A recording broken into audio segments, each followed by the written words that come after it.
알렉산드리아. 이 도시는 단순히 지어진 것이 아닙니다. 작곡된 것입니다.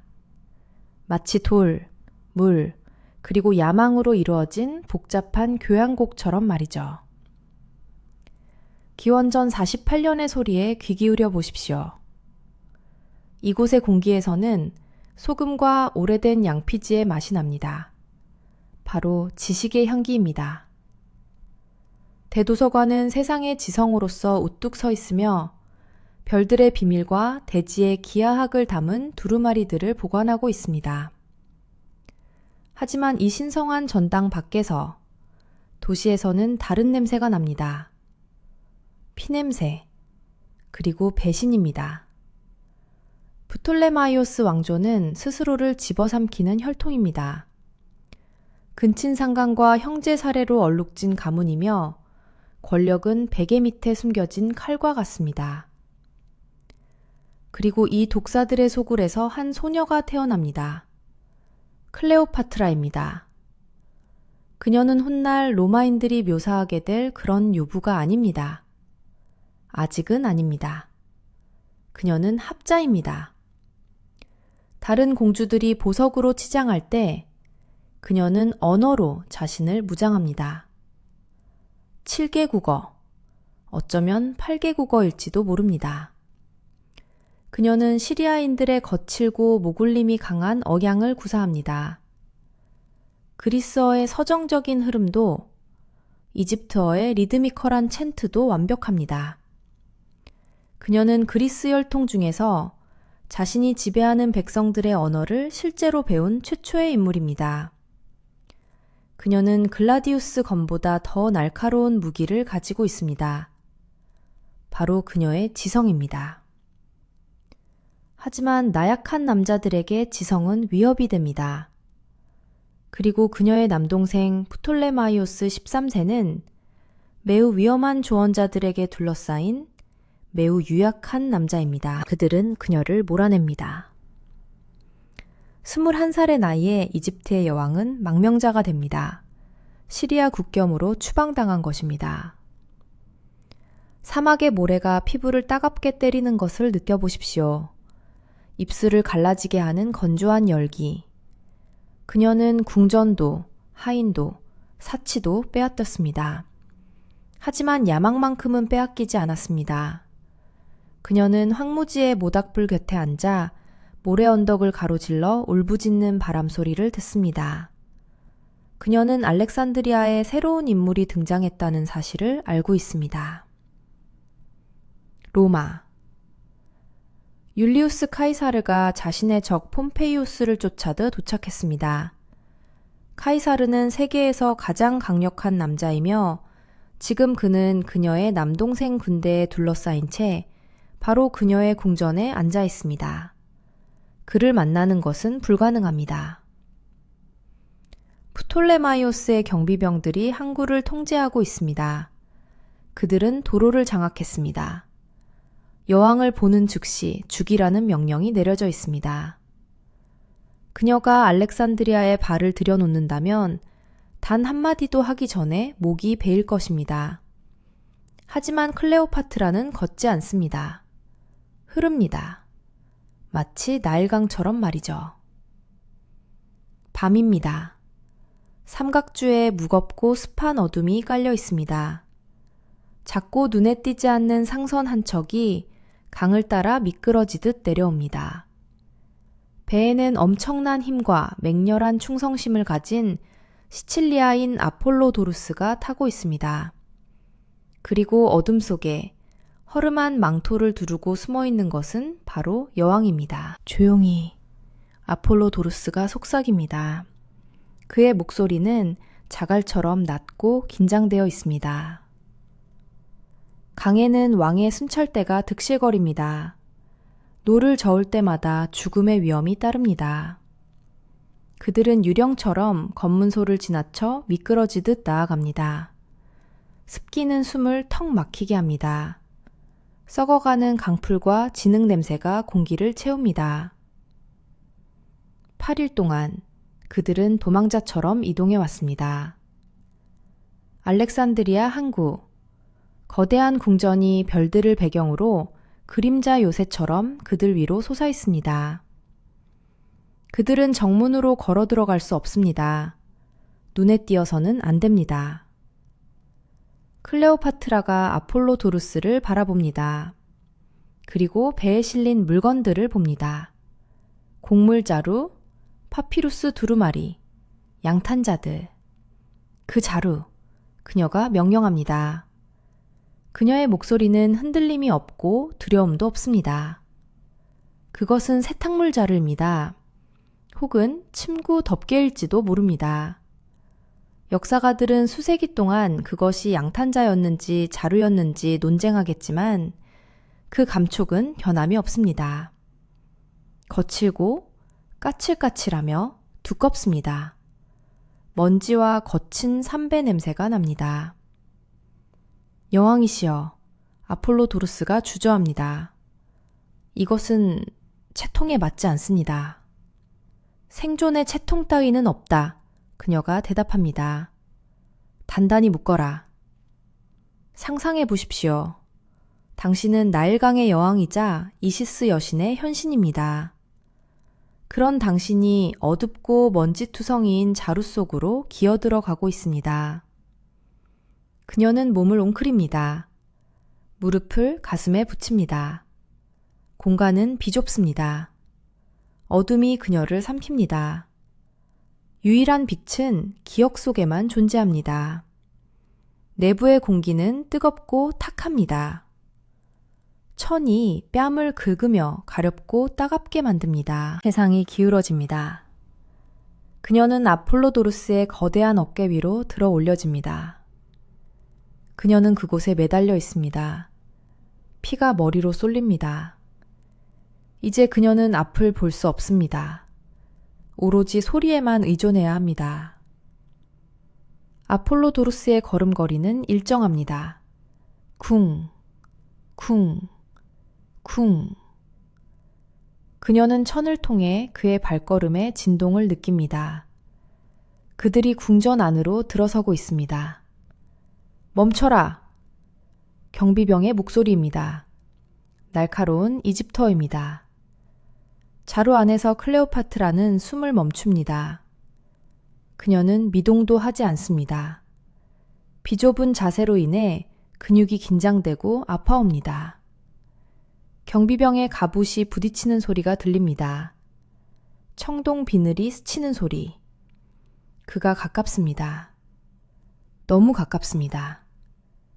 이게 뭐지? 경비병이 묻습니다.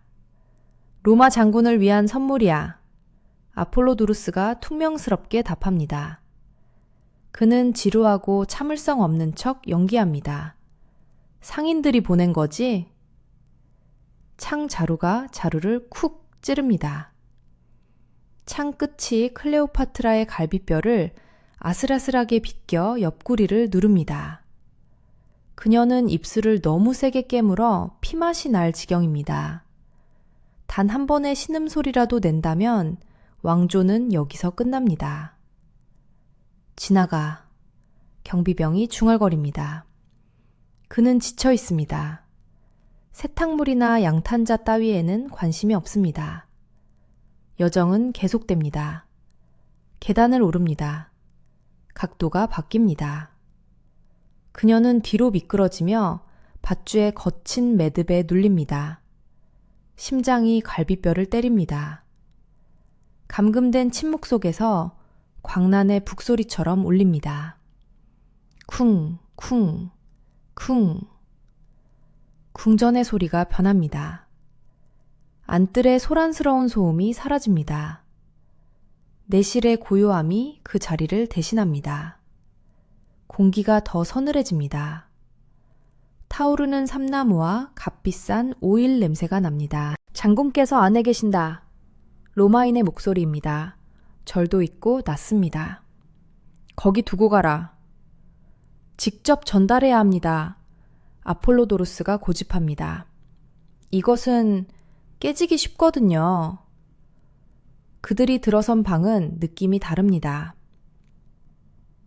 소리의 울림이 더 날카롭습니다. 메아리가 없습니다. 벽에 걸린 두꺼운 테피스트리가 소리를 흡수합니다. 그녀는 바닥에 세게 부딪힙니다. 어깨의 통증이 짜릿하게 퍼집니다. 하지만 그녀는 움직이지 않습니다. 아직은 아닙니다. 침묵. 잠깐. 방 안에 다른 누군가가 있습니다. 율리우스 카이사르. 갈리아의 정복자. 손짓 한 번으로 지도를 다시 그리는 남자. 그가 몇 발자국 앞에 서 있습니다. 그녀는 그의 토가가 바스락거리는 소리를 들을 수 있습니다. 그가 부드럽게 내쉬는 숨소리까지도. 그는 바닥에 놓인 이 이상한 보찜을 바라보고 있습니다. 그는 뇌물을 기대하고 있습니다. 금이거나 어쩌면 잘린 머리일 수도 있겠지요. 밧줄이 느슨해집니다. 긴장이 풀립니다. 클레오파트라가 몸을 팝니다. 그녀는 잿더미 속에서 날아오르는 불사조처럼 먼지와 삼배 속에서 일어납니다. 머리카락은 헝클어져 핀이 빠져나와 있고 드레스는 구겨져 있습니다. 피부는 자루 속의 열기로 붉게 상기되어 있습니다. 하지만 그녀는 난민처럼 보이지 않습니다. 방금 기적을 행한 여왕처럼 보입니다. 그녀가 고개를 듭니다. 카이사르는 52살입니다.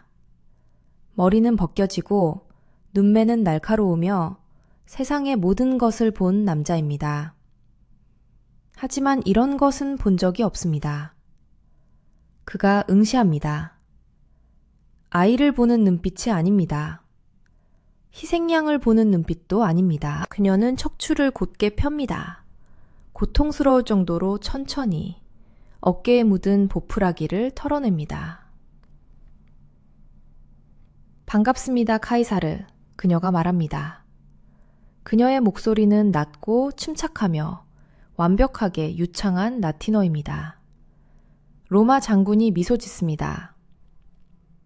그것은 진심 어린 즐거움과 존경의 미소입니다. 그는 빚을 받으러 이집트에 왔습니다. 전쟁을 끝내러 왔습니다.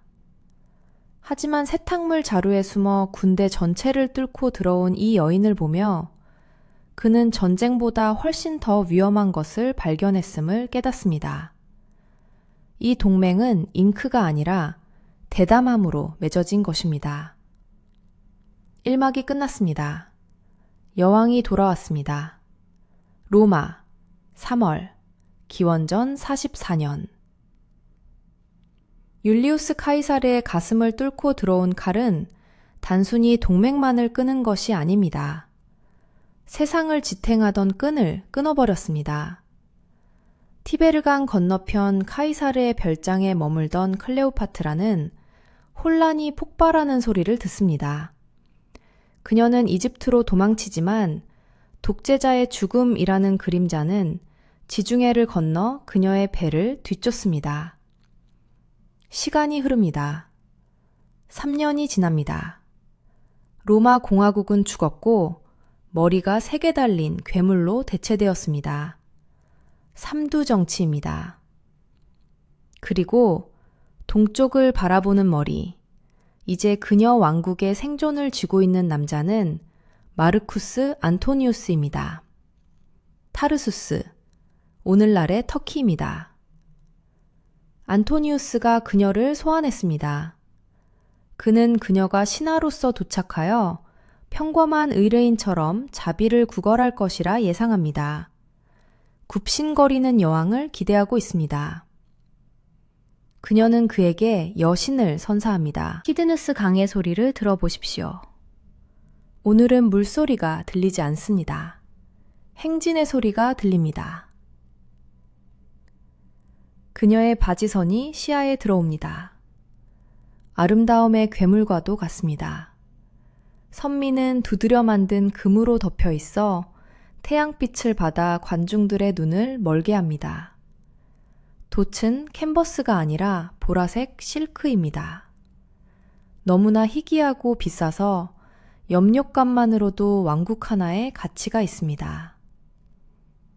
바람이 불면 벨벳에 감싸인 천둥 소리처럼 돛이 펄럭입니다. 그리고 노를 보십시오. 노는 은으로 도금되어 있습니다. 피리와 플루트의 음악에 맞춰 박자를 맞춥니다. 첨벙, 첨벙, 첨벙. 최면을 거는 듯한 반짝이는 리듬입니다. 배가 정박하기도 전에 공기가 바뀝니다. 냄새가 맡아지십니까? 키피, 시나몬, 발삼 등 향냄새가 구름처럼 가판에서 피어올라 강둑을 덮치고 달콤함으로 관중들을 질식시킵니다. 이것은 감각에 대한 공격입니다. 감각을 마비시키도록 설계된 것입니다.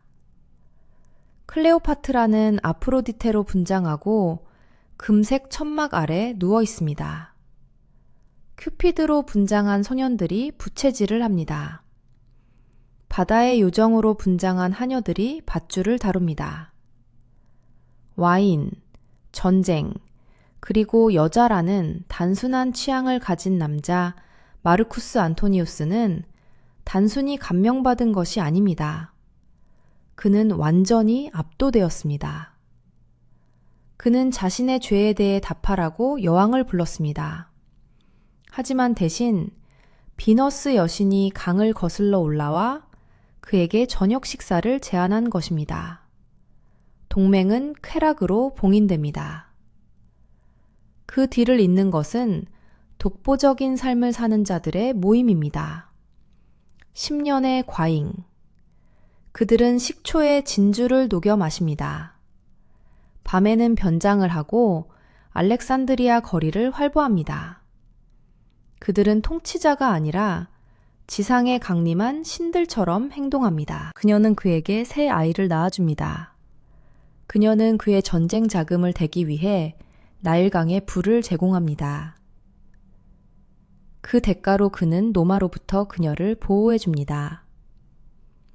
하지만 로마에서는 괴물의 세 번째 머리가 지켜보고 있습니다. 옥타비아누스, 카이사르의 조카입니다. 물만 마시고 모든 숨소리까지 계산하는 차갑고 병약한 청년입니다. 그는 안토니우스를 배신자로 동방의 요부에게 홀린 남자로 묘사합니다. 파티는 영원할 수 없습니다. 기원전 31년 청구서가 날아옵니다. 악티움, 그리스. 바다는 배들로 들끓습니다. 수백 척의 거대한 목선들, 선체에 부딪히는 청동 충각들. 클레오파트라도 그곳에 있습니다. 그녀는 자신의 함대를 지휘합니다.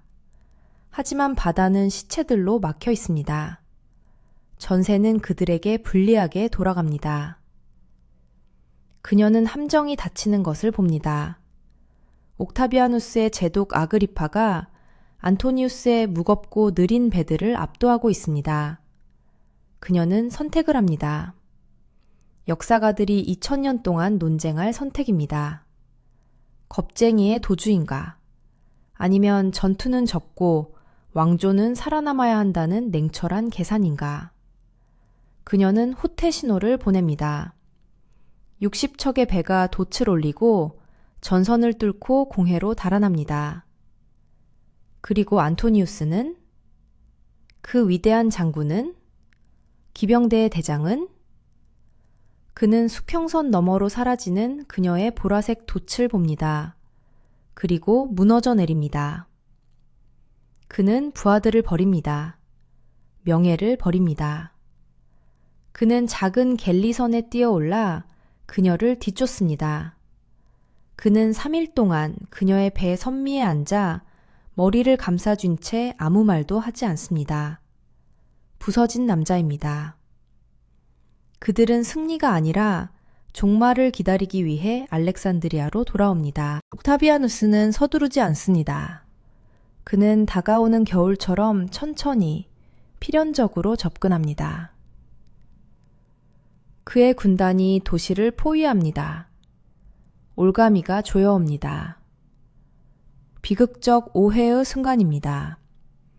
클레오파트라는 자신의 영묘, 즉 로마군이 침입하면 불태울 준비가 된 돌과 보물의 요새에 자신을 가둡니다. 그녀는 산채로 잡히는 것을 두려워합니다. 그녀는 안토니우스에게 메시지를 보냅니다. 왜 그랬는지는 불분명합니다. 아마도 그를 시험하고 싶었는지도 모릅니다. 어쩌면 포로가 되는 치욕에서 그를 구하고 싶었는지도 모릅니다. 혹은 자신이 곧 죽을 것이라 믿었을지도 모릅니다. 메시지는 간단합니다. 여왕은 죽었다. 안토니우스는 자신의 처소에 있습니다. 도시 공성전의 먼지가 바닥을 뒤덮고 있습니다. 그는 그 말을 듣습니다. 죽었다고? 그가 속삭입니다. 그녀가 죽었다면 싸울 이유가 없습니다. 살아야 할 이유도 없습니다. 그는 갑옷을 풉니다. 그는 하인 에로스를 바라보며 자신을 찌르라고 명령합니다. 에로스가 검을 뽑습니다. 그는 떱니다. 그는 주인을 바라봅니다. 그러더니 에로스는 칼날을 돌려 자신의 몸을 찌르고 안토니우스의 발치에 쓰러져 죽습니다. 안토니우스는 멍하니 바라봅니다. 잘했다, 에로스. 그가 중얼거립니다. 내게 길을 알려주는구나. 그는 자신의 검을 집어듭니다. 칼끝을 갈비뼈 아래에 댑니다. 그리고 앞으로 쓰러집니다. 하지만 한때 군단을 지휘했던 손이 떨립니다. 각도가 잘못되었습니다. 심장을 빗나갑니다. 칼날이 위장을 찢습니다. 그는 죽지 않습니다. 그는 바닥에 누워 피를 흘리며 고통에 몸부림치고 경비병들에게 끝내달라고 애원합니다. 그들은 거부합니다. 공포에 질려 뒷걸음질 칩니다. 조영이 뛰어들어옵니다. 주군, 여왕께서 살아계십니다. 영묘에서 주군을 기다리고 계십니다. 피를 흘리며 배를 부여잡은 안토니우스가 천장을 응시합니다. 그녀가 살아있다니. 나를 그녀에게 데려다다오. 그가 쉰 목소리로 말합니다. 그들은 그를 알렉산드리아 거리로 옮깁니다. 그는 피를 뚝뚝 흘리며 정복자들이 따라올 흔적을 남깁니다. 그들은 영묘에 도착합니다. 하지만 클레오파트라는 문을 열 수 없습니다. 옥타비아누스를 막기 위해 빗장을 걸어 잠갔기 때문입니다. 그녀가 위쪽 창문에 나타납니다. 그를 밧줄에 묶으시오. 그녀가 비명을 지릅니다. 이것은 영웅의 죽음이 아닙니다. 기괴한 사투입니다. 클레오파트라와 두 하녀는 밧줄을 잡아당겨 죽어가는 남자를 건물 벽 위로 끌어올립니다. 그녀의 손은 까졌습니다. 근육이 타들어갑니다. 안토니우스는 공중에서 빙글빙글 돌며 신음하고 귀시피가 하얀 석회암 벽에 틉니다. 그들이 그를 안으로 끌어당깁니다. 그녀는 그를 자신의 침상에 눕힙니다. 그녀는 옷을 찢어 그의 상처를 감쌉니다. 그녀는 그의 피를 얼굴에 묻히며 통곡하고 가슴을 칩니다. 이시스 여신은 사라졌습니다. 여기 있는 것은 자신과 심연 사이를 막아주던 유일한 존재를 잃고 있는 한 여인일 뿐입니다. 조용히. 안토니우스가 속삭입니다. 유령 같은 목소리입니다. 그는 와인을 달라고 합니다. 슬퍼하지 마시오. 그가 말합니다. 나는 가장 위대하고 강력한 남자였으나 로마인에게 정복당했노라. 그가 떠났습니다. 온기가 그의 몸에서 빠져나갑니다. 문을 열어라! 로마인의 목소리입니다. 차갑고 오만합니다. 클레오파트라는 죽은 남자를 바라봅니다. 피 묻은 자신의 손을 바라봅니다. 이 막은 피로 끝났습니다. 하지만 마지막 막, 마지막 막은 온전히 그녀의 것입니다. 옥타비아누스는 세상을 얻었습니다. 하지만 그는 아직 여왕을 얻지 못했습니다. 영루의 문은 열리지 않았습니다. 부서져 버렸습니다. 성역이 뚫렸습니다.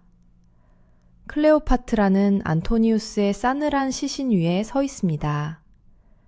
그녀는 작은 단검을 움켜쥐고 칼날을 자신의 피부에 대고 있습니다. 그녀는 그를 따라갈 준비가 되었습니다. 지금 끝낼 준비가 되었습니다. 멈추시오! 로마인의 목소리입니다. 프로클레이오스입니다. 그는 빠릅니다. 그가 그녀의 손목을 낚아챕니다. 단검이 바닥에 떨어집니다. 스스로를 해치지 마시오, 여왕이여. 그가 숨을 헐떡입니다. 그의 소나기는 강철 같습니다. 카이사르에게서 전리품을 빼앗지 마시오.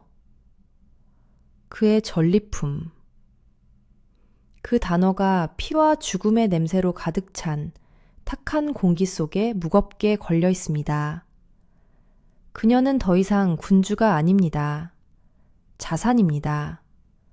목록에 기록될 재고품일 뿐입니다. 그들은 아직 그녀의 손에 족쇄를 채우지 않았지만 보이지 않는 사슬은 이미 존재합니다. 그들은 그녀의 옷을 뒤집니다. 머리카락을 털어냅니다. 모든 핀, 무기가 될 만한 모든 것을 제거합니다. 그녀는 죽음이라는 주체성을 박탈당했습니다. 크리스머스에로 살아야만 합니다. 며칠이 지납니다. 어쩌면 몇 시간일지도 모릅니다. 그녀가 이송된 궁전의 높은 천장방에서 시간은 흐릿해집니다. 마침내 옥타비아누스가 옵니다. 그가 방으로 들어옵니다. 옥타비아누스, 미래의 아우구스투스. 그는 소리치지 않습니다. 그는 우쭐대지 않습니다. 그의 목소리는 햇볕에 너무 오래 방치된 양피지처럼 건조합니다. 기운을 내시오, 클레오파트라. 그가 말합니다. 여왕에게 걸맞은 모든 예우를 받게 될 것이오. 그는 거짓말을 하고 있습니다. 그녀는 그의 완벽한 라틴어 억양 속에 숨겨진 기만을 들을 수 있습니다. 그는 지나치게 정중합니다. 지나치게 조심스럽습니다. 그녀는 그의 눈을 봅니다. 차갑고 깜빡이지 않는 물고기의 눈. 그녀는 그가 무엇을 원하는지 알고 있습니다. 그녀는 로마의 환영을 봅니다. 그녀는 관습을 알고 있습니다. 개선식. 승리한 장군은 전차를 타고 거리를 행진합니다. 그리고 그 뒤로 정복당한 왕과 여왕들이 먼지를 뒤집어 쓰고 걷습니다. 사슬에 감긴 채, 썩은 채소를 맞으며, 군중들의 조롱을 받으며, 그녀는 맨발에 닿는 비아사크라의 자갈길을 상상합니다. 불에 달군 인두보다 더 뜨겁게 타오르는 수치심. 그녀는 마지막 파라오입니다. 그녀는 이시스의 현신입니다. 그녀는 로마 군중을 위한 구경거리가 되지 않을 것입니다. 그녀는 옥타비아누스에게 미소 짓습니다. 약하고 순종적인 미소입니다. 당신을 믿습니다, 카이사르. 그녀는 거짓으로 응수합니다. 그가 만족하며 떠납니다. 그는 그녀를 굴복시켰다고 생각합니다. 그는 그녀가 살고 싶어 한다고 생각합니다. 그것이 그의 실수입니다. 그는 잃을 것이 아무것도 없는 여자의 존엄성을 과소평가했습니다. 그녀는 시녀들에게 몸을 돌립니다. 이라스, 카르미온, 끝까지 충실한 이들입니다. 오늘이어야 한다. 그녀가 속삭입니다. 그녀는 목욕을 준비시킵니다. 의식은 느립니다. 신중합니다. 이것은 위생이 아닙니다. 대관식입니다. 그녀는 피부에서 공성전의 먼지를 씻어냅니다. 마르쿠스 안토니우스의 피를 닦아냅니다. 그녀는 몰약과 유향을 몸에 바릅니다. 신전의 향기입니다. 신성한 향기입니다. 그녀는 예복을 입습니다. 속이 비치는 최고급 흰색 리넨, 금과 청금석으로 만든 무거운 목걸이, 이마에는 호브라 왕관을 씁니다. 그녀는 잠자리가 아니라 왕좌에 앉기 위해 옷을 입습니다. 그녀는 편지를 씁니다. 옥타비아누스에게 보내는 마지막 메모입니다. 방 안에는 펜이 긁히는 소리만이 들립니다. 메시지는 간단합니다. 그것은 요청으로 위장한 의도의 고백입니다. 나를 안토니우스 곁에 묻어주시오. 그녀는 문 밖의 경비병에게 두루마리를 건넵니다. 카이사르에게 전하라. 그녀가 말합니다. 경비병이 그것을 받습니다. 그는 자신이 그녀의 사형 집행 영장을 나르고 있다는 사실을 모릅니다. 옥타비아누스가 그것을 읽을 때쯤이면 그는 그녀가 자신의 소나기에서 벗어났음을 알게 될 것입니다. 배달물품이요! 거친 목소리가 외칩니다. 여왕을 위한 무화과입니다. 시골에서 왔소! 경비병들이 바구니를 확인합니다. 그들은 크고 푸른 무화과 잎을 들어 올립니다. 과일만 보입니다. 잘 익어 단맛이 터질 듯한 보라색 무화과들입니다. 통과! 경비병이 퉁명스럽게 말합니다. 바구니가 내려놓아집니다. 농부는 떠납니다. 클레오파트라, 이라스, 그리고 카르미온만이 남았습니다. 클레오파트라가 바구니로 다가갑니다. 그녀는 무화과에서 흙냄새를 맡습니다. 하지만 그 달콤한 밑에는 또 다른 냄새가 있습니다. 사양 같은 파충류의 냄새, 건조하고 오래된 냄새입니다. 그녀는 잎사귀를 들어 올립니다. 놈이 그곳에 있습니다. 이집트 코브라, 아스프입니다. 작지만 치명적입니다. 비늘이 고리버들 바구니에 긁히는 소리가 들립니다. 이것은 자살이 아닙니다. 신학입니다. 그녀의 종교에서 코브라에게 물리는 것은 죽음이 아닙니다. 신격화입니다. 뱀은 태양신 라의 사자입니다. 뱀에 의해 죽는 것은 불멸의 존재가 되는 것입니다. 그녀는 주저하지 않습니다. 이제 떨림은 없습니다. 안토니우스가 죽었을 때 두려움은 모두 불타버렸습니다. 여기, 그녀가 속삭입니다. 여기 작은 녀석이 있구나. 그녀가 바구니 속으로 손을 뻗습니다. 물리는 것은 순식간입니다. 두 개의 불바늘이 팔을 뚫습니다. 그리고 불길은 사라집니다. 그녀는 쿠션에 등을 기댑니다. 아스프의 독은 신경독입니다. 고통을 주지 않습니다. 무거움을 가져옵니다. 손가락에서 시작해 팔을 타고 가슴으로 기어오르는 수면의 파도입니다. 차갑구나. 그녀가 중얼거립니다. 이라스와 카르미온이 그녀의 왕관을 바로잡아줍니다. 예복을 정돈합니다. 그리고 그들 또한 바구니 속으로 손을 뻗습니다. 방은 조용해집니다. 세상이 빛의 한 점으로 좁아집니다. 클레오파트라는 눈꺼풀의 무게를 느낍니다. 피라미드의 돌보다 더 무겁습니다. 그녀는 로마를 생각하지 않습니다. 옥타비아누스를 생각하지 않습니다.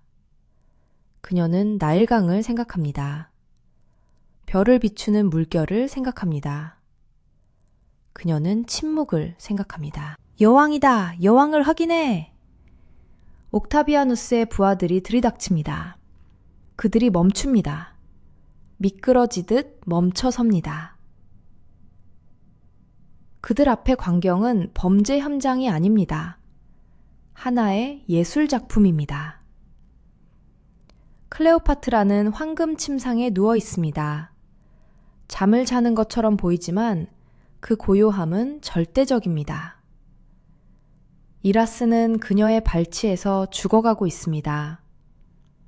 약하게 떨고 있는 카르미온은 클레오파트라의 차가운 이마에 있는 왕관을 바로잡으려 애쓰고 있습니다. 카르미온! 경비병 중 하나가 격노하여 소리칩니다. 이게 잘한 짓이냐? 지극히 잘한 짓입니다. 카르미온이 속삭입니다. 수많은 왕의 후손에게 걸맞은 일이지요. 카르미온이 쓰러져 죽습니다. 옥타비아누스가 침대 머리맡에 섭니다. 그는 죽음으로써 자신을 패배시킨 여인을 바라봅니다. 그는 그녀의 팔에 난 2개의 작은 자국을 봅니다. 그는 승리가 망가졌음을 깨닫습니다. 사슬에 묶인 여왕은 없을 것입니다. 오직 조각상만이 남았을 뿐입니다. 그가 한숨을 쉽니다. 좌절감, 그리고 어쩌면 마지못해 인정하는 경외심의 소리입니다. 독이군. 그가 중얼거립니다. 뱀을 선택했어. 왕조는 여기서 끝납니다. 300년 동안 지속된 프톨레마이오스의 혈통은 단 하루 오후에 소멸했습니다. 그녀의 아들 카이사리온은 사냥당해 죽임을 당합니다. 카이사르가 너무 많은 것은 좋지 않다. 옥타비아누스가 말합니다. 이집트는 속주가 됩니다. 로마의 곡창지대가 됩니다. 동방의 혼란스럽고 다채롭고 위험한 세상은 로마의 질서에 의해 길들여집니다. 하지만 들어보십시오. 사막 위로 불어오는 바람 소리를 들어보십시오. 그들은 그녀의 요청대로 안토니우스 옆에 그녀를 묻었습니다. 옥타비아누스는 제국을 건설했습니다. 그는 아우구스투스가 되었습니다. 그는 수십 년 동안 통치했습니다. 하지만 그는 결코 그녀를 지울 수 없었습니다. 역사는 승자에 의해 쓰인다고들 합니다. 하지만 기억은 상상력을 사로잡는 자의 것입니다. 그녀는 아름답지 않았다고 역사가들은 말할 것입니다. 코가 너무 컸다고, 턱이 너무 날카로웠다고. 중요하지 않습니다. 그녀는 노마라는 강철을 휘게 만든 불꽃이었습니다. 그녀는 이집트 그 자체였습니다. 그리고 이집트는 결코 죽지 않습니다. 더 흥미로운 역사 이야기를 듣고 싶으시다면 채널을 구독해주세요.